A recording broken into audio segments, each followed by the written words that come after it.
Alhamdulillahi ala ihsanihi wa syukru lahu ala taufiqihi wa amtinanihi wa asyhadu an la ilaha illallah wahdahu la syarika lah ta'ziman li sya'nihi wa asyhadu anna Muhammadan abduhu wa rasuluhu da'i ila ridwanih. Allahumma salli wa sallim ala abdika Muhammadin wa ala alihi wa sahbihi wa ikhwanihi amma ba'd. Allahumma 'allimna ma yanfa'una wanfa'na bima 'allamtana wa zidna ilman ya rabbal alamin. Teman-teman sekalian yang dimuliakan oleh Allah Subhanahu wa taala, saudara-saudara kaum muslimin yang berbahagia, jamaah sekalian, jamaah pengajian yang semoga Allah berikan taufik kepada kita semua. Alhamdulillah pada kesempatan di malam hari ini seperti biasa di hari Kamis, di malam Jumat kita bertemu dan berjumpa di kampus Jalanan. Sekali lagi dan tentunya mari kita bersyukur pada Allah Subhanahu wa taala dan tidak lupa untuk senantiasa bersolawat kepada Nabi SAW. Apalagi ini sudah masuk hari Jumat ya, untuk hitungan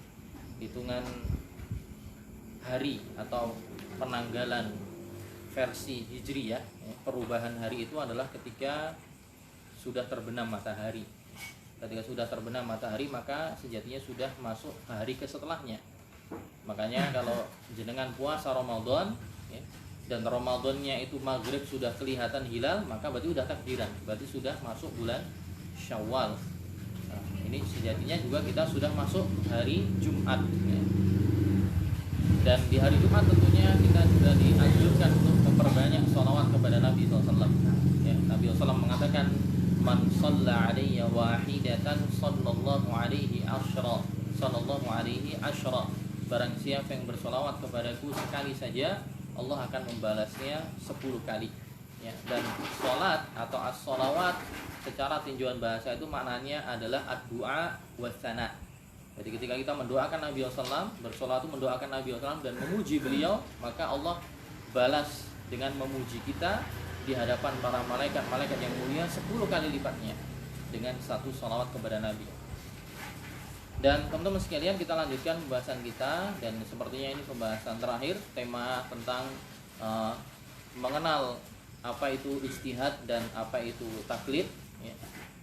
Yang mana insyaallah pada kesempatan ini pembahasan terakhir, dan di pertemuan yang akan datang di Kamis pekan depan, jika Allah masih memberikan umur, masih memberikan kesempatan, kita akan bahas tema yang lain, yaitu tema tentang Sirah Nabawiyah. Sirah Nabawiyah dengan buku yang sama dengan dulu pernah kita bahas, tapi dengan pensyarah yang berbeda, yang sedikit lebih luas ya. Masih merujuk ke kitab Al-Urjuzah Al-Mi'iyah oleh Ibnu Abil Iz Al-Hanafi, yang dulu yang pensyarahnya Syekh Abdul Razak Al-Badr. Kemudian yang untuk pekan depan yang disyarah oleh Syekh Profesor Dr. Walid Ibn Idris Al-Manisi hafizallahu taala, rektor dari Universitas Islam Minnesota ya, di Amerika, dan dulu lama tinggal di Saudi. Dan juga di hari Senin insyaallah kita akan tambah kajian lagi. Hari Senin cuman tidak per pekan ya, tapi 2 pekan sekali, setiap Senin pekan Senin kedua tiap bulannya, dan Senin keempat ya, Senin kedua dan Senin keempat, membahas tentang sikap seorang muslim menghadapi ujian hidup, yang akan kita ambil dari buku Mauqiful Muslim Minal Fitnah yang ditulis oleh Syekh Muhammad bin Shalih Al-Utsaimin. Mauqiful Muslim Minal Fitnah, itu sikap bagaimana seorang muslim menghadapi ujian kehidupan. Nah, itu insyaallah sangat bermanfaat sekali. Kita akan bacakan di pekan depan insyaallah. Dan pekan depan itu Senin keempat ya, Senin keempat di bulan September, berarti besok kita mulai. Baik, kita lanjutkan saja pembahasan kitab Al-Usul min Ilmil Usul. Kitab bertemakan atau bergenre usul fikih ya, di pembahasan al-ijtihad wa taklid. Dan kemarin ya Syekh Utsaimin menjelaskan bahwa taklid itu terbagi 2. Ada taklidun am, ada taklidun khas. Taklidun am kemarin definisinya adalah an yaltazima al-ami madhhaban muayyanan ya'khudhu bi rukhasihi wa azaimihi. Yaitu taklid umum itu adalah seorang awam yang memilih untuk mengikatkan dirinya dengan salah satu mazhab fikih tertentu ya, dan dia mengikatkan dirinya untuk mengambil semuanya, baik rukhsah dan azimah yang ada. Artinya maksudnya semua pendapat fikih yang akan dia ambil ya, dalam aktivitas keagamaannya, ya dalam sholatnya, dalam safarnya, dalam puasa, dalam zakat, dalam cara menunaikan ibadah haji, umrah, semua diambil hanya dari satu mazhab saja dan dia tidak mau keluar dari mazhab itu. Nah, kemarin definisinya demikian. Namanya taklidun am. Taklid secara umum, yaitu seorang awam yang mengikatkan dirinya dengan salah satu mazhab fikih tertentu yang muktabar ya. Entah ngambil Syafi'i, entah ngambil Hambali, entah ngambil Hanafi atau entah ngambil Maliki ya. Kemudian dia nggak mau keluar dari pendapat fikih di mazhab itu. Entah dalam cara zakatnya, cara puasanya, cara hajinya, cara umrohnya, cara nikahnya, semuanya dengan aturan di satu mazhab tadi, tidak mau keluar. Nah, kemarin dikutipkan oleh Syekh Utsaimin dan dijelaskan oleh Syekh Profesor Dr. Sa'ad As-Satsri bahwa dalam tema ini ulama berbeda pendapat menjadi 3 pendapat. Kemarin sudah dijelaskan, cuma saya ulang. Pendapat pertama adalah mengatakan wajib, bahkan ya, mengatakan wajib.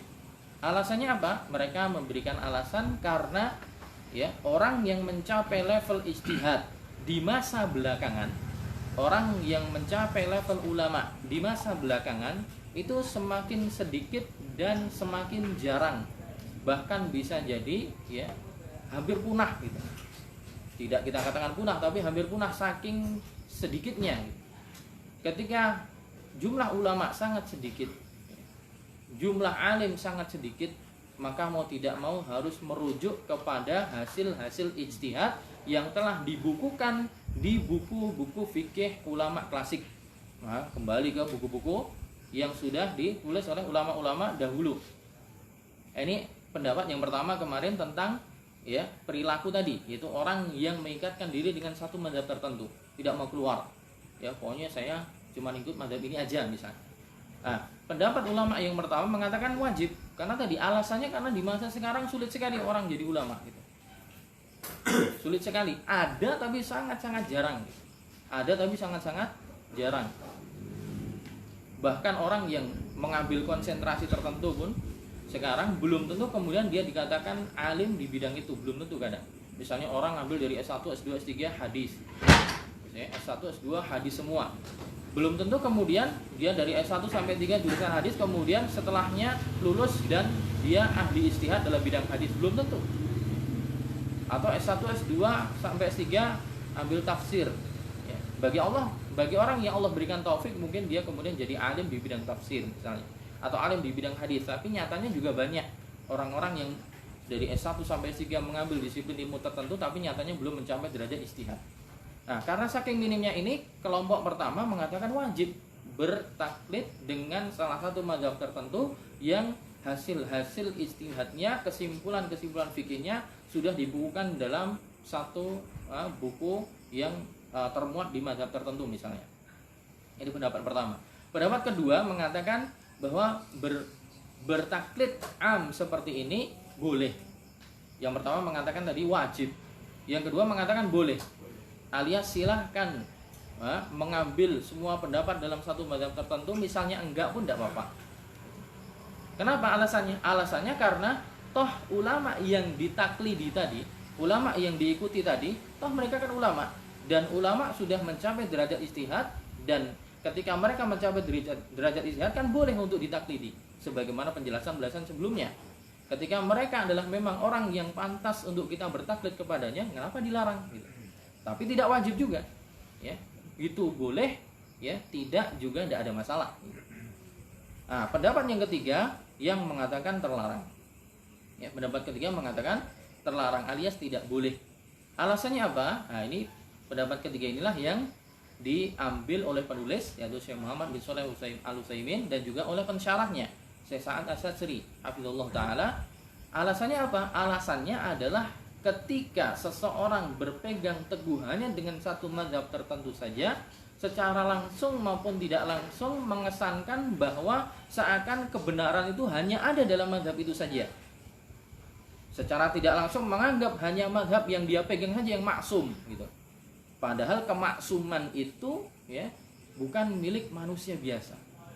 hanya pada manusia yang Allah pilih, yaitu seperti para nabi, seperti Nabi Muhammad SAW dijaga dari kesalahan, maksum. Adapun selain beliau maka ada kemungkinan benar dan salah. Dan ketika orang ya memilih untuk berkonsisten dan mengikatkan diri dengan mazhab tertentu, seakan-akan dia menganggap kebenaran hanya ada di mazhab itu saja. Nah, inilah sisi kekeliruannya gitu. Inilah sisi kekeliruannya, sehingga yang dikuatkan oleh penulis bahwa tidak boleh ya. Tidak boleh mengambil semua pendapat fikih hanya di dalam mazhab tertentu saja. Nanti beda masalahnya dengan belajar ya. Kalau seorang belajar menempuh suatu metode untuk menjadi faqih, menempuh suatu metode untuk bisa menjadi alim nanti, dan dia meniti tangga tertentu untuk dia titi atau untuk dia naiki tangga itu agar nanti menjadi alim, kemudian dia milih mazhab fikih tertentu, maka itu boleh. Seorang dalam belajar fikih sampai nanti ingin menjadi ulama, dia menggunakan metode yang telah dirintis, yang telah ditetapkan oleh Imam Ahmad bin Hanbal dan murid-muridnya misalnya. Dia ikut mazhab Hambali. Tapi dia hanya menjadikan ini sebagai tangga untuk mencetak dirinya agar nanti menjadi ulama. Atau orang menempuh metode dalam mazhab Syafi'i untuk memahami dalil Quran dan hadis ya, agar nanti kemudian jadi ulama dengan metode itu, atau dengan mazhab Hanafi, atau dengan mazhab Maliki. Nah, yang seperti ini dibolehkan. Yang seperti ini dibolehkan. Karena yang diambil adalah metodenya. Bukan hasilnya diambil semuanya tanpa mau keluar dari metode, tanpa mau keluar dari hasil dari keputusan ulama lah lain. Jadi dibedakan antara seorang mengambil mazhab tertentu dengan tujuan untuk mempelajari bagaimana cara memahami Quran dan hadis dengan metode yang telah bahasa Arab, bahasa Jawa itu wis direng-reng atau sudah ditentukan kaidah-kaidahnya oleh para imam-imam madhab tadi. Nah, yang seperti ini boleh, dan itulah yang dijalankan oleh para ulama-ulama dulu ya. Imam Nawawi bisa sampai level ulama mujtahid seperti itu, Ibnu Taimiyah bisa sampai seperti itu, Ibnu Qayyim bisa sampai sederajat itu, Ibnu Qayyim dan Ibnu Taimiyah, karena dulu menapaki metode bagaimana belajar ilmu mazhab Hambali. Imam Nawawi juga seperti itu. Begitu juga Syekh Utsaimin, Syekh Shalih Fauzan, kemudian ya Syekh Abdul Aziz bin Baz dulu ketika mereka masih awal menuntut ilmu sampai kemudian menjadi penuntut ilmu yang mulai mapan, mulai senior sampai jadi ulama, menapaki tangga belajarnya mazhab Hambali. Tapi setelah mereka mencapai derajat ijtihad, tentu mereka kemudian apa? Bisa memilah-milah, oh ternyata dalam pendapat mazhab Hambali ini ada yang kuat, ada yang lemah. Yang tetap kuat tetap dia pegang, yang lemah dia tinggalkan walaupun harus rela nyebrang ke mazhab yang lain. Nah, jadi menjadikan itu sebagai metodologi dalam belajar tidak apa-apa. Tapi yang jadi masalah tadi ketika seorang ya mengikatkan dirinya dengan mazhab tertentu dan tidak mau keluar di situ. Nah, itu yang tadi memang ada khilaf ulama, ada yang mengatakan wajib, ada yang mengatakan boleh, ada yang mengatakan haram, dan yang dikuatkan oleh penulis adalah tidak diperbolehkan, terlarang atau bahasanya haram. Alasannya tadi karena menganggap seakan-akan kemaksuman ada di mazhab itu dan tidak ada kebenaran dalam mazhab yang lain. Dan juga satu sisi menyelisihi firman Allah. Allah berfirman untuk orang-orang awam untuk bertanya, fas'alu ahla dzikri in kuntum la ta'lamun. Bertanyalah kalian kepada para ulama jika kalian tidak mengetahui. Dan perintah ini untuk bertanya itu tidak mungkin terrealisasi kecuali harus ada orang yang masih hidup yang ditanya. Bukan kepada sesuatu yang sudah termaktub dalam buku. Kalau sesuatu yang sudah termaktub dalam buku berarti nggak ada namanya bertanya. Bertanya itu namanya adalah mendatangi orang masih hidup, berkonsultasi, menyampaikan masalah, kemudian dikasih jawaban. Berarti ada dua arah. Yang awam bertanya, yang alimnya menjawab. Nah, dan ini hanya ayat ini hanya berlaku atau hanya bisa direalisasikan ketika yang bersangkutan masih hidup, ya. Dan inilah sebenarnya yang benar. Ya. Di sisi lain juga ada ayat yang lain di surat An-Nisa, Allah SWT berfirman, wa idza'ahum amrum minal amni awil khawfi ada'u bih. Ketika datang kepada mereka suatu perkara yang berkaitan dengan keamanan atau berkaitan dengan ketakutan, mereka langsung saja menyiarkannya. Allah kemudian katakan, walau radduhu ila rasul wa ila ulil amri minhum la'alimahu alladhina yastanbitunahu minhum. andai saja perkara permasalahan ini tidak langsung mereka sebarkan, tapi dikembalikan dulu kepada Rasul. Kalau Rasul masih hidup, kalau Rasul sudah dikembalikan kepada ulil amri minhum. Ulil amri siapa? Ulil amri definisinya dua. Pertama adalah para pemangku kebijakan, yang kedua adalah para ahli ilmu. Nah, ini menunjukkan bahwa ketika ada masalah yang butuh di-share, ya, kita tahu maslahat mudaratnya kita kurang tahu, maka kembalikan kepada ulil amri tadi, yaitu para pemangku kekuasaan, kebijakan, dan juga orang-orang yang paham ilmu. Ketika disampaikan kepada mereka, Allah mengatakan, la'alimahul ladzina yastanbitunahu minhum, maka akan menjadi taulah orang-orang yang mampu untuk mengistinbat, yaitu menyimpulkan perkara ini, hukumnya seperti apa. Dan Syekh As-Sasri menjelaskan, dan kata yastanbitunahu ini menggunakan fi'il mudhari'. Kalau bagi teman-teman yang sudah belajar bahasa Arab, yastanbitunahu ini pakai fi'il mudhari', bukan fi'il madin atau fi'il lampau. Dan kata kerja yang disebutkan dengan fi'il mudhari' ini menunjukkan kontinuitas gitu. Jadi senantiasa berjalan. Dan itu hanya berlaku lagi-lagi kepada orang ulama yang masih hidup gitu. Menyerahkan suatu perkara kepada orang yang masih hidup, sehingga orang yang masih hidup ini kemudian menyimpulkan, mengistinbat. Dan ayat ini tidak mungkin terrealisasikan jika tadi orang-orang langsung merujuk kepada buku-buku yang sudah ditulis oleh para ulama gitu. Kalau sudah ditulis para ulama, nggak ada istinbat lagi. Sudah kita buka jadi gitu. Sedangkan Allah mengatakan kalau ada perkara seperti itu kembalikan kepada Rasul. Kalau Rasul masih hidup, kalau nggak ada, sudah wafat, ya kembalikan kepada ulil amr, salah satunya ulama. Agar mengistinbat, agar proses istinbat penyimpulan hukum dari masalah yang sedang dihadapi senantiasa berjalan. Dan itu tidak mungkin berjalan kecuali kita tanya kepada ulama. Jadi maksudnya yang dikuatkan oleh Syekh As-Sasri dan yang dipilih oleh Syekh Utsaimin adalah orang awam itu bukan mengikatkan dirinya dengan mazhab tertentu dan ngambil semuanya di situ, maksudnya gitu kesimpulannya. Tapi adalah apa? Si orang awam ini ketika menghadapi masalah-masalah baru, oh datang masalah hukum Bitcoin apa gitu. Oh datang masalah sekarang saya lihat di warung-warung ada alat elektronik, di dalamnya ada boneka-boneka ngeluarin masukin koin. Kemudian ada kan sekarang banyak ya. Nah, ada masalah baru misalnya. Ini hukumnya gimana? Bukan kita merujuk kepada buku-buku, tapi kita tanyakan kepada ahli ilmu, gitu maksudnya. Ya, jadi tidak kemudian mengikatkan diri dengan satu mazhab tertentu yang ya sudah tertuliskan, tapi kita maksudnya disuruh bertanya kepada pakarnya, ahli ilmunya dalam masalah yang sedang dihadapi. Oh, hukum GoFood, pakai GoFood gimana? Hukum GoPay gimana? Hukum Bitcoin gimana? Hukum menikah gitu kan? Menikah tapi tidak ketemu langsung, hanya lewat HP misalnya, teleponan atau lewat Google Meet antara si calon mempelai dengan walinya, itu menikahkannya tidak ketemu langsung tapi pakai Zoom gitu. Hukumnya gimana? Tidak ketemu langsung. Nah, hal-hal seperti ini ya ditanyakan gitu. Ditanyakan kepada ulama secara langsung atau orang-orang yang kredibel dan kompeten di bidangnya gitu. Dan alasan yang lain juga kata Syekh Sasri, karena kalau orang ya merujuk kepada fatwa-fatwa yang sudah tertuliskan dalam buku-buku fikih tadi, bisa jadi hasil ijtihad atau hasil fatwa yang tertulis di buku di masa lampau itu bisa saja kesimpulannya berbeda di masa sekarang gitu. Makanya perlu untuk ditanyakan kepada ulama langsung yang ada di zaman sekarang. Karena kondisi keadaan, kondisi masyarakat, kondisi sosial, kondisi emosi seseorang ketika berfatwa itu akan mempengaruhi hasil fatwa dari seorang mufti. Jadi kesimpulannya akan berbeda. Intinya khulasahnya, ringkasannya adalah yang benar menurut ya sudut pandang penulis adalah orang awam alias orang yang tidak mampu untuk menyimpulkan hukum syar'i dengan sendirinya, itu bertanya pada ulama. Dan ulamanya adalah ulama yang masih hidup, yang masih ada, bertanya secara langsung, menyampaikannya entah secara langsung lisan atau tulisan atau semisalnya.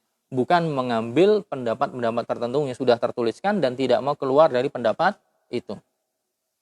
Nah, kemudian ada pertanyaan di sini, ada i'tirad, ya, ada sanggahan. Wa in i'tarada mu'taridun 'ala hadzal qaul aw qala qail Jika misalnya dari pendapat yang sudah kita pilihkan ada orang yang menyanggah atau ada orang yang bertanya, mahya idzan faidatu tadwinil madzahib al-fiqhiyah. Kalau Anda katakan bahwa orang awam itu suruh bertanya kepada ahli ilmu yang masih hidup, lantas apa gunanya buku-buku fikih yang sudah tertuliskan? Ngapain itu ulama menulis buku Matan Ghoyah wa Takrib? Ngapa mensyarahnya Fathul Qorib? Kenapa setelahnya ada Fathul Mu'in? Ya, ada Minhaj, ya.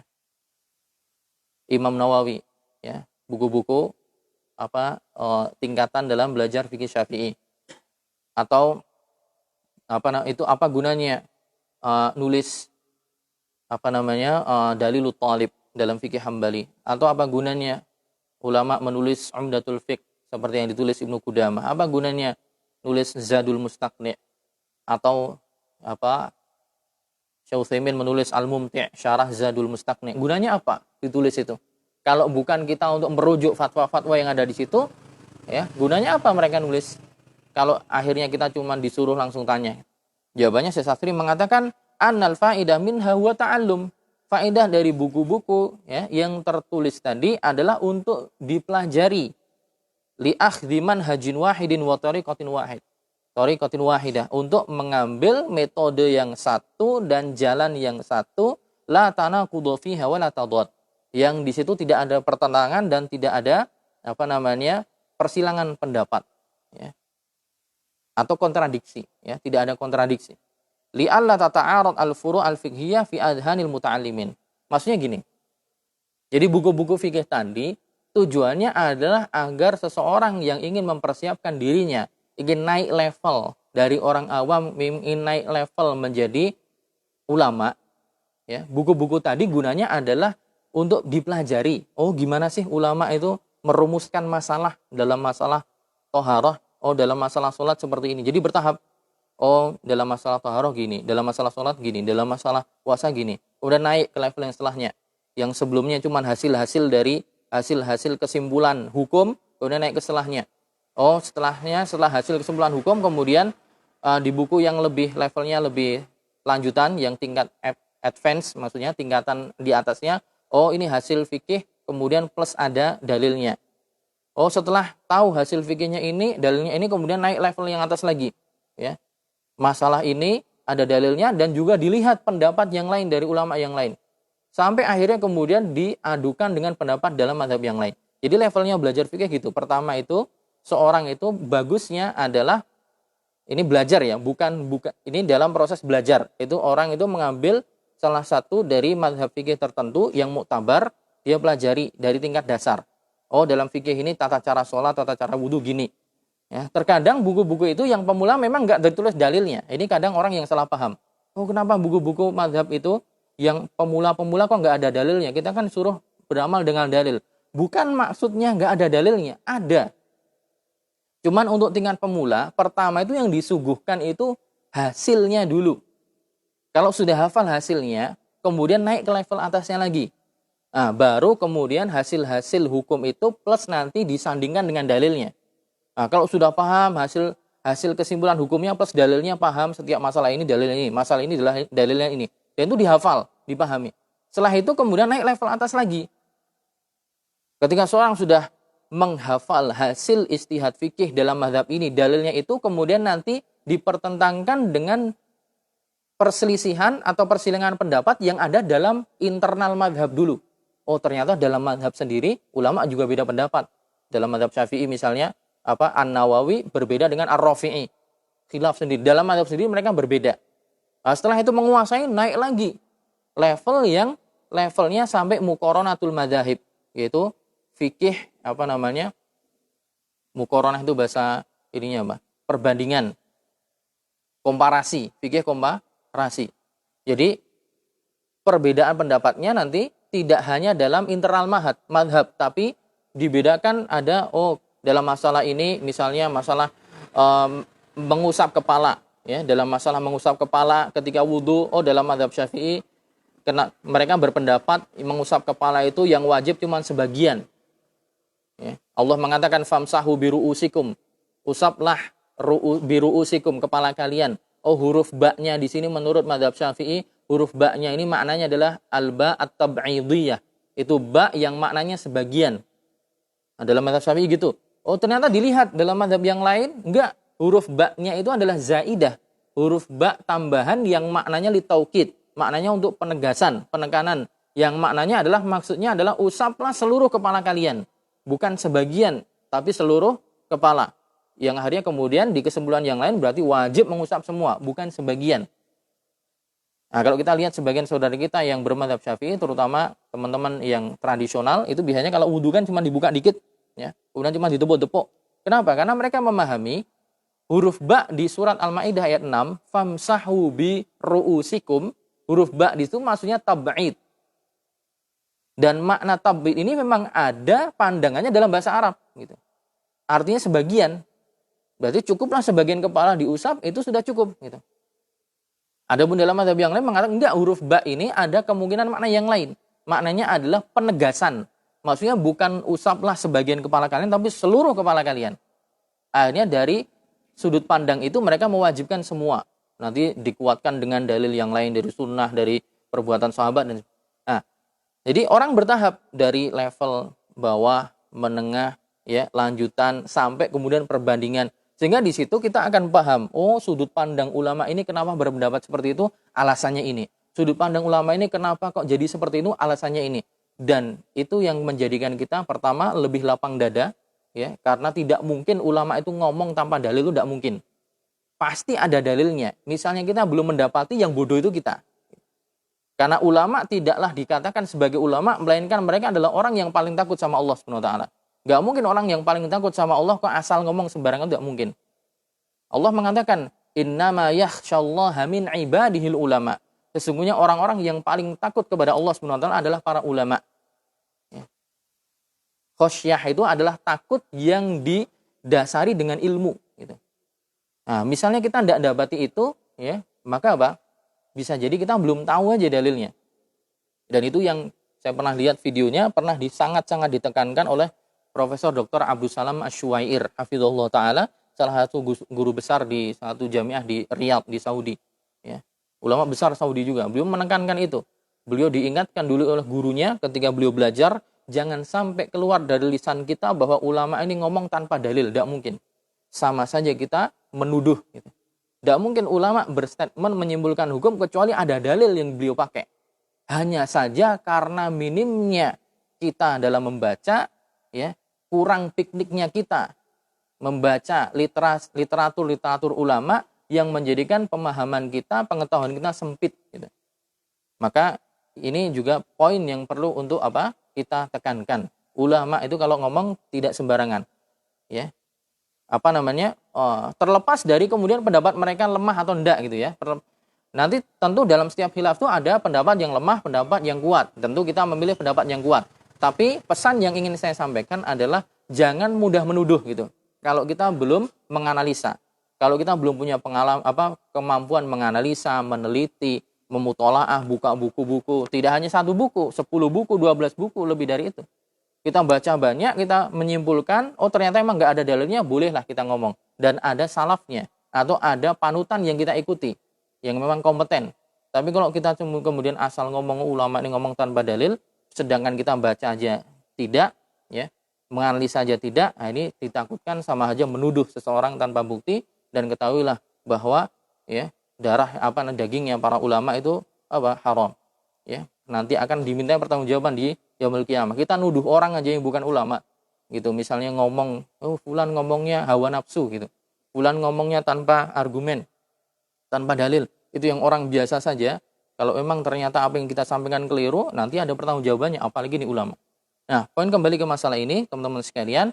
Jadi intinya yang dikuatkan oleh penulis adalah seorang awam itu tanya kepada ulama secara langsung, yang masih ada, yang bisa kita tanya langsung, ya, karena ketika dia ada tahu kondisi, maka hasil ijtihad, hasil fatwanya tentu berbeda, bukan merujuk kepada buku-buku yang sudah merangkum hasil-hasil ijtihad tadi. Lantas gunanya apa buku-buku itu ditulis? Gunanya adalah untuk melatih seseorang. Melatih seseorang untuk belajar bagaimana belajar teorinya, dan juga belajar bagaimana menerapkan kaidah-kaidah itu sambil dibimbing oleh guru. Sehingga dia punya kemampuan dan akhirnya dia naik dari level orang awam, level pembelajar sampai akhirnya dia mencapai level ulama. Tidak mungkin orang langsung melompat gitu. Syekh Albani saja dulu ya, sebelum beliau jadi ulama yang terkenal sampai sekarang ini, beliau dulu awal mulanya juga belajar madhab Hanafi. Karena bapak beliau ya Syekh Nuh ya. Syekh Nuh itu dulu adalah pembesar agama terkenal di Albania. Di Albania, dan di sana dulu menganut madhabnya Hanafi. Sampai kemudian di Albania banyak pergolakan politik yang mengancam keamanan kaum muslimin dan mengancam ya cara beragama mereka, syiar-syiar agama mulai diredupkan. Akhirnya kemudian bapak beliau plus putranya Syekh Albani dan keluarganya hijrah keluar dari Albania, kemudian berpindah ke Suriah ya, kemudian di Damaskus. Dan disitulah Syekh Albani awal mulanya belajar ya pondasi-pondasi keilmuan dalam mazhab Hanafi. Sampai kemudian singkat cerita beliau kemudian sudah punya bekal, beliau kembangkan itu di Maktabah Zohiriyah, perpustakaan Zohiriyah yang ada di kota Damaskus. Beliau kemudian sangat tertarik dengan bidang ilmu hadis, sampai dalam seharinya itu bisa sampai 12 jam beliau di maktabah ya. Misalnya butuh rezeki, beliau kerja memperbaiki jam tangan ya, jam dinding, kerja sekian jam, dapat apa yang dibutuhkan sudah terpenuhi, beliau kembali lagi. Sampai penjaga maktabahnya menyerahkan kunci maktabah atau kunci perpustakaannya, udah kamu yang bawa aja gitu. Jadi buka tutupnya itu beliau yang salah satu orang yang diamanahkan untuk bawa kuncinya. Nah ini beliau seperti itu, pertamanya belajar juga dengan metode yang sama gitu. Itu yang taklid am, taklid yang umum. Taklid yang kedua adalah taklid yang khusus. Yang tadi adalah taklid umum yang sebenarnya kemarin kita sudah bahas ya. Kemudian yang kedua adalah taklid khusus. Apa itu taklid khusus? Yaitu at-taklidul khas bi an yastafti muftiyan fi mas'alatin wahidah. Yaitu tadi orang awam tadi minta fatwa kepada mufti yang ada, kepada ahli ilmu yang ada yang masih hidup dalam suatu permasalahan. Ya khudzu minhu wajhal haq was shawab. Dia ngambil dari si mufti tersebut, dari alim tersebut pendapat yang benar fi hadhil mas'alah. Wa hadha huwal ma'ruf fi ahdi salaf minas sahabah wat tabi'in. Dan inilah yang dikenal di era salaf dan di era para sahabat, tabi'in dan orang-orang yang telah ya diakui ketakwaannya dan keimanannya di masa yang lampau. Jadi maksudnya setiap ada permasalahan itu langsung tanya kepada ulama yang ada. Permasalahan ini langsung tanya kepada ulama yang ada. Ketika mendapati satu permasalahan, dia tanya. Gitu. Jadi pendapatnya orang awam adalah madhabnya orang awam, bahasa fikihnya madhabul am, madhabu muftihi. Itu pendapat yang dipegang oleh orang awam tadi adalah pendapat yang difatwakan oleh mufti yang dia mintai pendapatnya. Jadi bukan terikat dengan tadi mazhab tertentu dan tidak mau keluar. Baik, permasalahan selanjutnya, permasalahan yang terakhir adalah fatwa al-muqallid. Fatwa al-muqallid. Berfatwanya orang yang ahli taklid. Orang ahli taklid bukan mujtahid tapi dia berfatwa. Nah, boleh enggak itu? Ya, bahasa Arab belum bisa. Ya, belajar usul fikih enggak pernah. Pernah sekali dua kali mumet gitu kan, terus ditinggalkan. Belajar hadis juga enggak tahu ini istilah dhaif, hasan, hadis sahih itu pembagian hadis menurut perawinya, ada hadis masyhur, hadis aziz, ya. Hadis gharib, hadis mutawatir itu pengertiannya apa enggak tahu, ya. Tentang masalah usul fikih, pembagian ahkam hukum-hukum terbagi dua, hukum taklifiyah dan hukum wad'iyah. Pengertian hukum itu apa, pembagiannya apa? Hukum taklifiyah ada 5, ya, mubah, haram, karahah atau makruh, ya, wajib, mustahab. Nah, definisi masing-masingnya apa?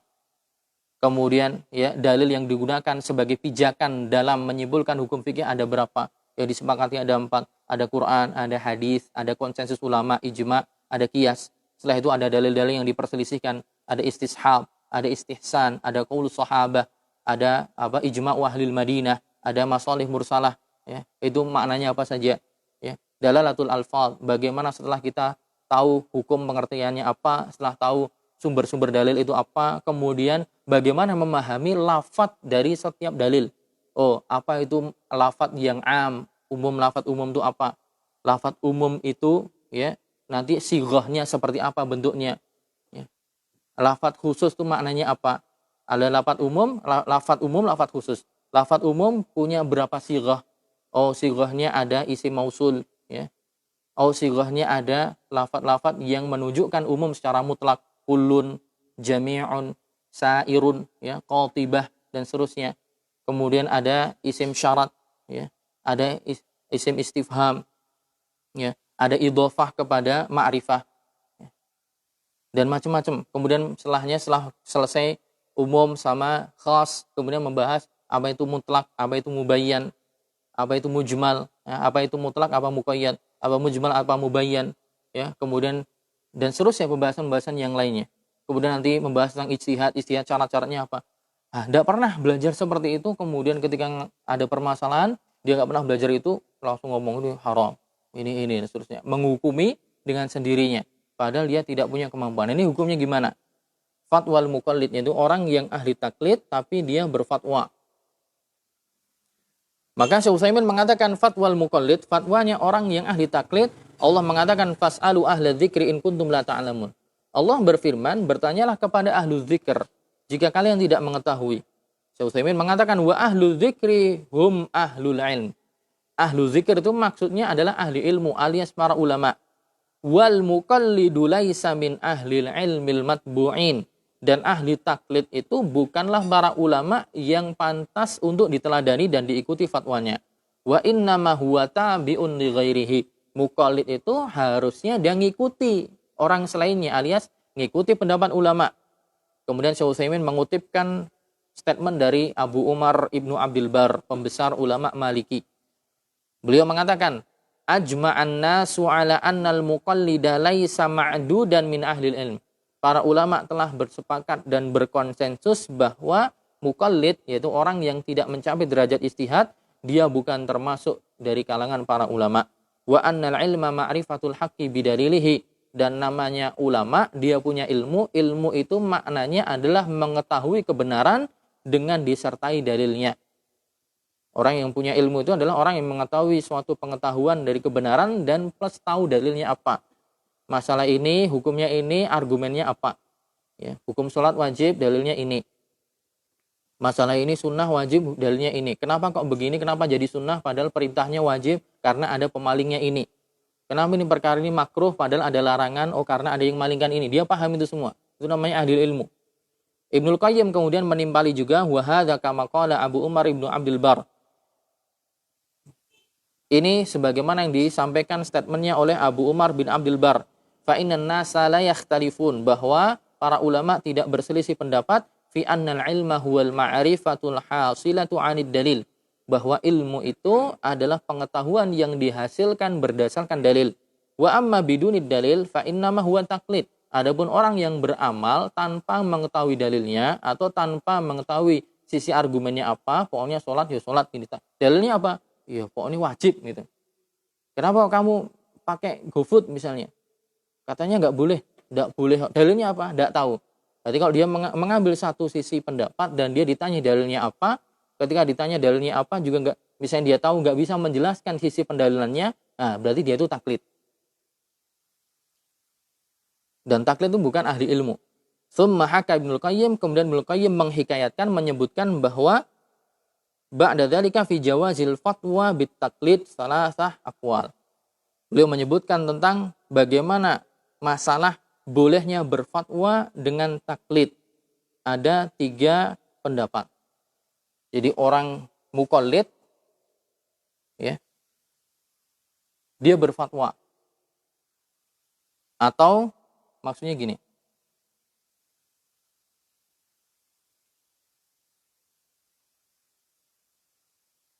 Dia orang yang bukan ahli ijtihad, kemudian nge-share atau menyampaikan hasil ijtihadnya orang lain. Hasil ijtihadnya orang lain. Jadi saya misalnya muqallid, dan memang saya muqallid karena tidak mencapai derajat ijtihad. Nah, kemudian saya pernah dengar atau pernah baca hasil ijtihadnya ulama dalam satu masalah. Nah, gambarannya gitu. Jadi ini maksudnya gimana sih? Maksudnya adalah orang ahli taklid, tapi dia nge-share atau menyampaikan hasil ijtihad seorang ulama dan dia share ke orang mukallid yang lain. Jadi saya Setiawan mukallid, ada mukallid yang lain namanya Ali. Saya Setiawan mukallid, ada mukallid yang lain namanya Ali. Nah, Ali ini menghadapi suatu masalah yang butuh untuk diketahui hukum agamanya. Kemudian saya ngomong, hukum dalam masalah ini boleh misalnya. Hukum dalam masalah ini haram misalnya. Nah, saya ini menyampaikan itu hasil saya pernah dengar atau pernah lihat, pernah baca hasil ijtihadnya seorang ulama. Nah, seperti ini boleh enggak gitu? Si Ali ini ketika mendengar ya penyampaian hukum syar'i yang bukan dari ulamanya langsung, tapi dari saya, boleh enggak si Ali ini mengamalkan apa yang disampaikan tadi? Gambarannya bisa dipahami ya. Jadi dia enggak tanya langsung, tidak curhat langsung, sehingga si ulama tadi menyimpulkan hukum untuk dia, tapi saya yang menyimpulkan. Saya pernah dengar, pernah ini, kemudian saya sampaikan ke dia. Nah, boleh nggak dia mengamalkan apa yang saya sampaikan? Ibnul Qayyim menyebutkan ada 3 pendapat. Pendapat pertama, la tajuzul fatwa bitaklid. Tidak boleh. Ya. Tidak boleh berfatwa dengan taklid. Li'annahu laisa bi'ilmin. Karena hal tersebut bukan ilmu. Wal fatwa bi ghairi ilmin haram. Dan berfatwa tanpa ilmu itu hukumnya haram. Wa hadza qaulu aktsaril ashab wa jumhuri Syafi'iyah. Dan ini adalah pendapat dari mayoritas ashab. Ashab di sini maksudnya ulama di mazhab Hambali dan juga mayoritas Syafi'iyah. Pendapat kedua mengatakan anna dzalika jaiz fi ma yata'allaqu bi nafsihi wa la yajuzu an yuqallida fi ma yufti bihi ghairuhu. Pendapat kedua, si Ali ini boleh. Pendapat kedua, si Ali ini boleh. Pendapat pertama mengatakan tidak boleh. Karena harusnya dia tanya kepada ulama langsung, bukan saya yang nge-share gitu. Karena bisa jadi ada banyak kemungkinan saya nge-share-nya itu atau saya pemahamannya nggak utuh gitu. Dan itu banyak terjadi. Banyak terjadi. Jadi pemahaman seseorang, dia bukan ahli ijtihad, dia nge-share ke orang lain, ternyata yang dia share itu tidak sesuai atau tidak sesuai harapan atau tidak sesuai dengan realita yang disampaikan seorang alim tadi. Jadi saya pemahamannya kurang utuh, kurang komprehensif, masih ada kekurangan, saya share ke dia. Nah, yang mengatakan tidak boleh salah satunya itu alasannya. Karena bisa jadi saya pemahamannya nggak utuh. Dan itu banyak terjadi ya. Kemarin saya baca ada orang yang membuat kesimpulan di salah satu media sosial bahwa mengatakan bahwa hukum kalau jenengan ke bank gitu, jalan ke bank, kemudian di bank itu disuguhkan permen atau air, boleh nggak jenengan ngambil? Boleh nggak Pak Iwan? Nah,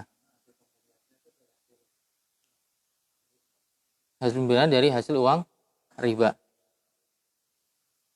Jadi datang ke bank, ke teller mau transfer apa di situ ada permen atau dikasih minum, gitu kan? Mengatakan tidak boleh. Boleh tidak sebenarnya?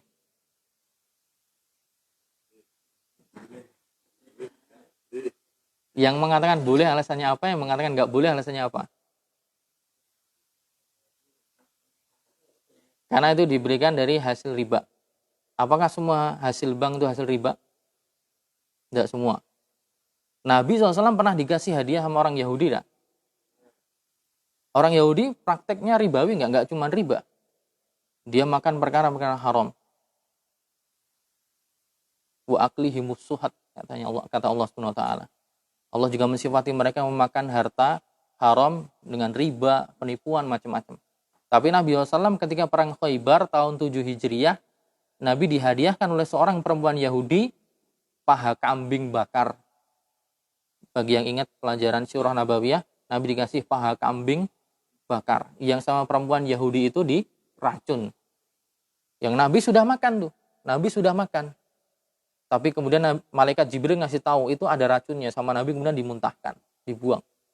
Kemudian ditanya kepada perempuan Yahudi tadi, kenapa kamu ngasih racun? Perempuan tadi mengatakan, jika Anda memang Nabi, fasayahmikallah. Kalau memang Anda itu Nabi, maka saya nggak perlu khawatir, Allah pasti melindungi Anda. Tapi jika Anda memang bukan Nabi, ya kami akan istarahna minka. Kami akan beristirahat dari tipu daya dan juga gangguanmu. Jadi si perempuan tadi memang sengaja ngeracun. Satu sisi untuk membuktikan memang dia itu Nabi bukan sih. Kalau memang Nabi pasti dia akan tahu. Lewat wahyu dari Allah SWT melalui malaikat Jibril. Tapi kalau memang bukan Nabi ya udah. Ya, dia bersyukur bisa membunuh Muhammad SAW. Tapi nyatanya memang Nabi. Akhirnya nggak dimakan. Tapi poinnya adalah bukan di itu. Poinnya adalah Nabi nerima. Gitu kan. Nabi nerima hasil yang atau makanan yang dibawa oleh si perempuan Yahudi tadi. Dan beliau makan gitu.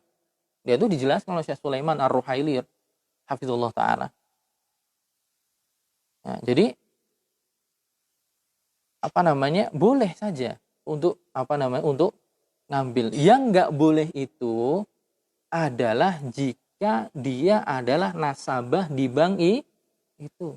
Jadi bedakan antara orang yang datang dan dia tidak punya uang di bank. Dia datangnya cuma untuk transfer doang. Jadi di sini ada perincian. Jadi dia datangnya tuh untuk transfer aja. Saya nggak punya rekening di bank itu, tapi saya ada tuntutan untuk datang untuk transfer. Gitu. Transfer ke bank lain. Ya. Nah, kemudian saya disuguhin gitu. Nggak apa-apa diambil. Yang nggak boleh adalah orang yang punya uang di rekening bank itu. Kenapa kok nggak boleh? Karena ketika dia ngambil manfaat itu, inilah yang terhitung riba. Masuk kaidah apa? Kullu qardin jarra naf'an fahuwa riba. Setiap qard, yaitu pinjaman yang dengan pinjaman itu berbuah kemanfaatan, maka kemanfaatan yang diambil itu riba. Kemanfaatan di sini umum. Entah jenengan ngambil airnya, ngambil permennya, ngambil yang lain, ya. Di itu sisi ribanya di situ. Makanya Nabi SAW dan juga beberapa riwayat dari sahabat sampai dikatakan ya bahwa ketika Anda meminjami harta kepada orang lain dan orang tersebut ketika Anda mau naik kendaraan mau bantu, maka jangan diterima. Jadi misalnya saya minjemin uang ke Pak Iwan misalnya, ya, kemudian saya naik motor, saya bawa barang, kemudian Pak Iwan tiba-tiba datang, Pak Ustadz saya bawakan ya ini, saya angkatkan gitu. Di dalam hadis disebutkan jangan diterima. Padahal cuman bantu, bahasa Jawanya bantu junjung ke barang untuk ke motor gitu. Karena ditakutkan apa? Dia bantunya itu motivasinya gara-gara saya utangi gitu. Nah, nanti kembali ke masalah urusan takyif fikhi. Takyif fikhi itu adalah bagaimana memposisikan uang kita yang ada di bank itu sebagai apa sih? Gitu. Singkat cerita adalah uang kita yang ada di bank itu statusnya adalah qard. Adalah apa? Qard itu adalah sesuatu yang kita pinjamkan dan orang yang meminjam itu boleh memanfaatkannya, yang penting nanti diganti. Dan boleh diputar sama dia. Hakikatnya gimana? Uang kita di bank kan diputar kan sama pihak bank. Kan nggak mungkin cuman ditaruh doang, kemudian nggak diputar. Diputar nggak? Jadi uang yang jenengan di bank konvensional apalagi ya, ini konvensional ya. Saya ngomongin yang disepakati aja, yang konvensional. Ketika jenengan nabung di bank konvensional, ya, uang jenengan di bank konvensional itu kan nggak bakalan didiemin sama pihak bank kan. Diputar sama dia, diolah. Dibuat untuk simpan pinjam macam-macam itu kan itu sebenarnya harta jenengan. Nggak mungkin didiamin aja. Ya, jadi statusnya itu bukan wadiah. Jadi dalam istilah fikih nanti ada namanya wadiah, ada namanya qard. Kalau qard itu saya pinjam uang ke orang, ya, uang itu saya pergunakan habis, ya, enggak masalah, yang penting waktunya bayar saya kembalikan. Sama kan? Kita naruh uang di bank sama pihak bank diputer, waktunya kita pengen ambil ya dia akan kasih gitu. Tapi kalau wadiah beda. Kalau wadiah itu titip. Dan kalau wadiah itu titip dan nggak boleh digunakan. Satu sisi. Misalnya saya wadiah, saya titipkan uang saya ke Pak Iwan 1 juta. Maka Pak Iwan cuman ya jaga doang, nggak boleh untuk menggunakan. Itu satu sisi. Kedua, jika misalnya uang wadiah tadi ternyata hancur, gempa bumi, kebakaran, hilang. Jika yang bersangkutan yang menjaga uang tadi sudah menjaga dengan baik, tidak lalai, maka dia nggak boleh dituntut. Saya udah ngasih uang ke Pak Iwan sudah naruh uang saya itu di lemari, sudah dikunci, ternyata gempa bumi hancur, kemudian lemarinya pecah, kemudian ada orang masuk ngambil. Saya nggak bisa nuntut Pak Iwan kembalikan. Kenapa? Karena kaidahnya yadul muda, yadul amanah. Yaitu tangan pihak orang yang dititipi itu amanah. Tidak boleh dituntut. Ya. Nah, kira-kira kalau di bank misalnya kebakaran, kita boleh nuntut nggak? Boleh. Berarti itu hakikatnya bukan apa? Bukan qard. Bukan wadiah, tapi qard. Intinya, teman-teman sekalian, kembali ke poinnya adalah, kadang penyampaian seorang ustadz atau penyampaian seorang ini dipahami berbeda oleh si pendengar. Seakan-akan ngambil itu dihukumi itu haram semuanya. Padahal yang haram itu jika statusnya yang bersangkutan punya tabungan di situ. Sehingga ketika dia punya tabungan di situ, maka dia kan statusnya ngutangin bank. Ketika dia ngutangin bank dan dia dapat manfaat dari bank, nah itu barulah tidak boleh karena statusnya manfaat ini riba. Adapun orang yang datang dan dia nggak punya tabungan di situ, ya dia cuma transfer aja, atau dia cuma tanya-tanya tentang ini ada program ini, tapi dia kemudian ngambil permennya, karena dikasih tidak apa-apa. Nabi SAW tadi dikasih, ya pernah dikasih hadiah oleh orang-orang ya Yahudi yang mereka juga amaliyahnya pakai transaksi ribawi. Gitu. Jadi ada perincian. Nah, tapi terkadang mukallid atau ahli taklid salah memahami, tidak utuh memahami, di-share ke orang lain. Nah, pemahamannya tidak utuh gitu. Jam berapa ini? 10 menit lagi. Oke. Jadi kata Ibnu Qayyim terbagi 3. Jika saya mukallid nge-share fatwa kepada mukallid yang lain, apakah mukallid yang ini boleh mengamalkannya? Yang pertama mengatakan tidak boleh. Karena alasannya salah satunya tadi, takutnya saya nggak utuh memahami. Ternyata apa yang dia amalkan tidak sesuai dengan fatwa asli si ulama tadi gitu. Nah, yang kedua mengatakan boleh. Yang kedua mengatakan boleh bagi dia mengamalkan hanya terbatas untuk dirinya saja. Nggak boleh dia nge-share ke orang lain lagi. Ya. Fatwa berantai. Sudah saya mukallid, saya ke dia ngomong lagi ke yang lain gitu. Jadi fatwa berantai. Jadi pendapat pertama mengatakan tidak boleh. Pendapat kedua mengatakan orang ini boleh dengan batasan untuk dirinya sendiri saja, bukan untuk orang lain. Pendapat ketiga, anna dzalika jaiz indal hajah. Orang ini boleh ya mengamalkan jika memang ada hajah, ada kebutuhan. Wa adamu al-alim al-mustahid, dan memang tidak ada ahli ilmu yang mustahid di situ. Wa huwa asahul aqwal, atau bisa dikatakan ini dalam kondisi darurat kan tidak ada yang lain gitu. Tidak ada yang lain. Nah, di sini kemudian Syekh Sastri menjelaskan hal yajuzu lil muqallid an yufti, al muqallid la yajuzu lahu an yufti. Muqallid itu tidak boleh bagi dia untuk beri fatwa, ya. Muqallid itu enggak boleh untuk beri fatwa karena fatwa la takunu illa bi ijtihad. Karena fatwa itu tidak boleh kecuali harus dengan ijtihad dan oleh orang yang memang ahli ijtihad. Li'annal muqallida innama yasma'u qaula alim, karena muqallid itu hakikatnya harusnya mendengar fatwa dari seorang ahli ilmu. Ya. Maka la yajuzu lahu an yansuba qaula dzalikal alim ila Allah azza wa jalla. Maka ketika dia memfatwakan kepada orang lain, tidak boleh dia mengatakan ini inilah pendapat menurut hukum Allah seperti ini. Tapi apa? Tapi dia menyampaikannya adalah, misalnya dia sampaikan kepada orang lain, ini pendapatnya Syekh Sulaiman Ruhaili, misalnya dia ngomong, bukan pendapat dia sendiri. Ini pendapatnya Syekh Sulaiman. Ini pendapatnya Syekh Khalid Al-Muslih misalnya. Ini pendapatnya Syekh bin Baz. Jadi namanya naklul fatwa.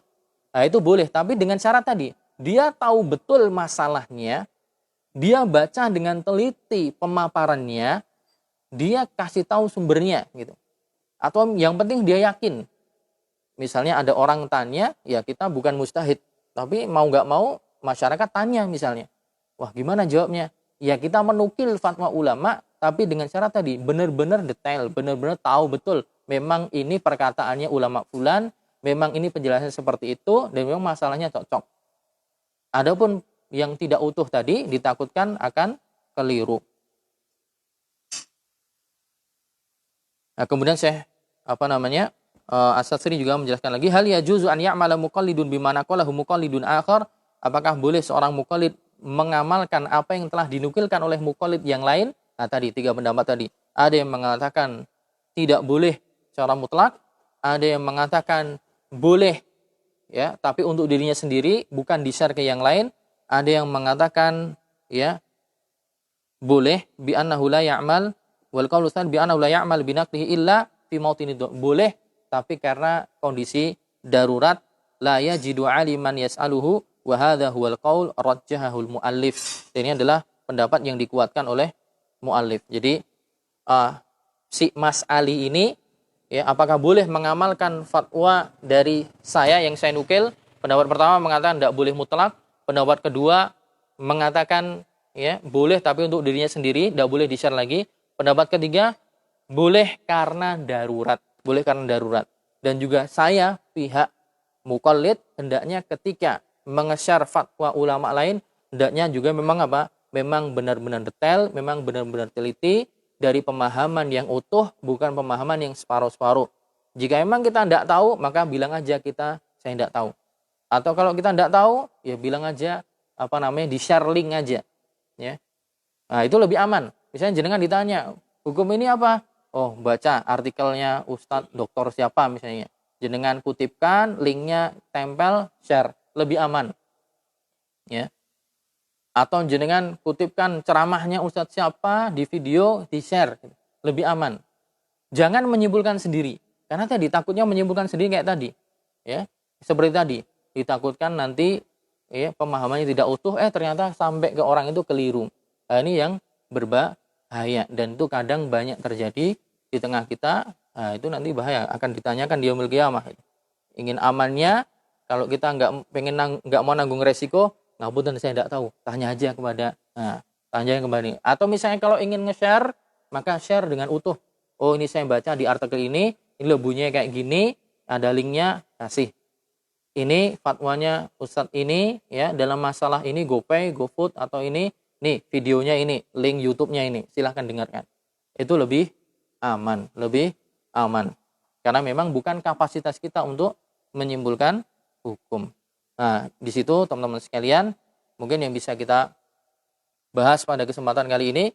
Insyaallah kita lanjutkan di pertemuan di pekan depan ya, dengan tema yang berbeda, sirah nabawiyah dan juga berkenaan dengan bagaimana menghadapi ujian hidup. Ya, insyaallah semoga Allah berikan kemudahan. Oke. Ada lagi buku yang sama? Ya, yang beda.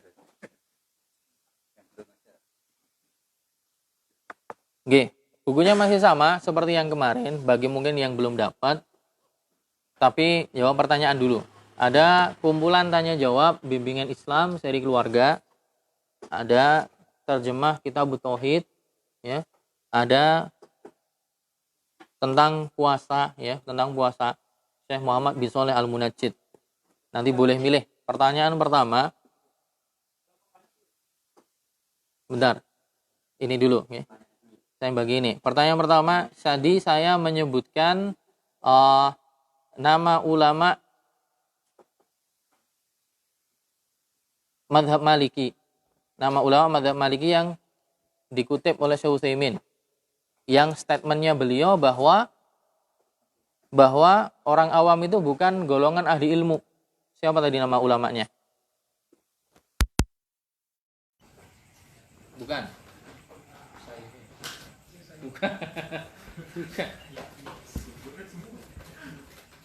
Ibnu, depannya Ibnu, benar. Yo. Dia. Bukan, ada Ibnunya. Bukan. Dimaksud sahabat. Siapa tadi? Enggak, tadi siapa? Ibnu Abbas. Ibnu Abdul Bar. Ya, Ibnu Abdul Bar. Antum mau ini? Yang mana? Ibnu Abdul Bar. Monggo Mas. Ayo maju. Silakan.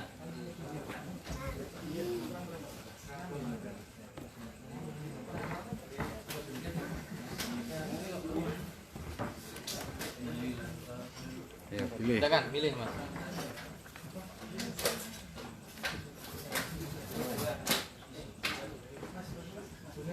Ya. Apa?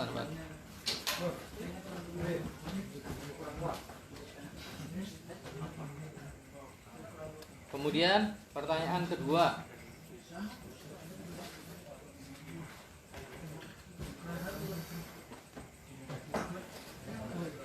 Taklid terbagi menjadi dua.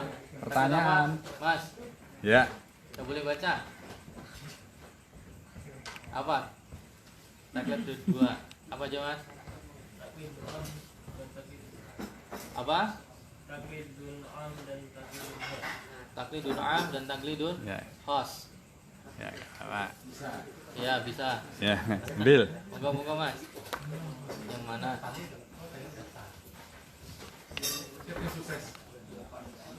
Silakan. Ya. Masih satu. Masih satu. Apa ya?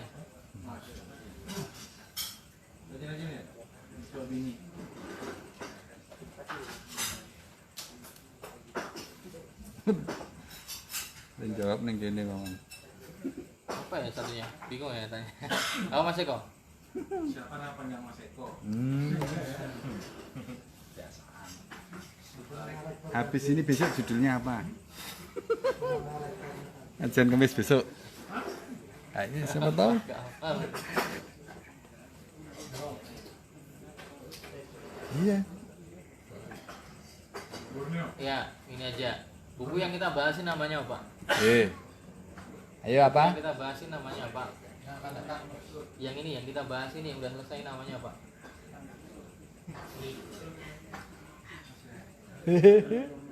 Bukunya, bukan temanya. Ngacung. Oh, udah itu. Udah yang lain. Gak ada.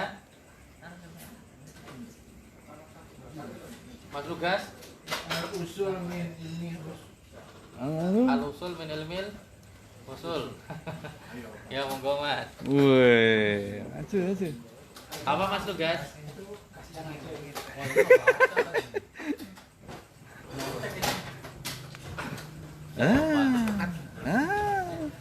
Oke. Apa Mas Lugas?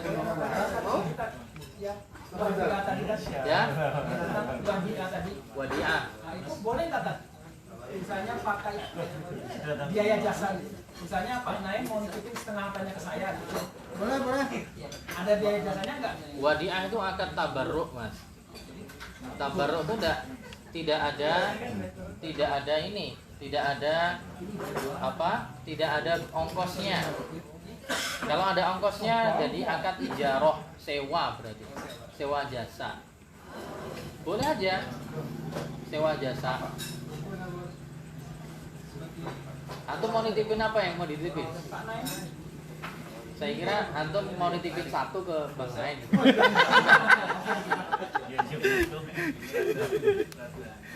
Adanya istrinya Mas.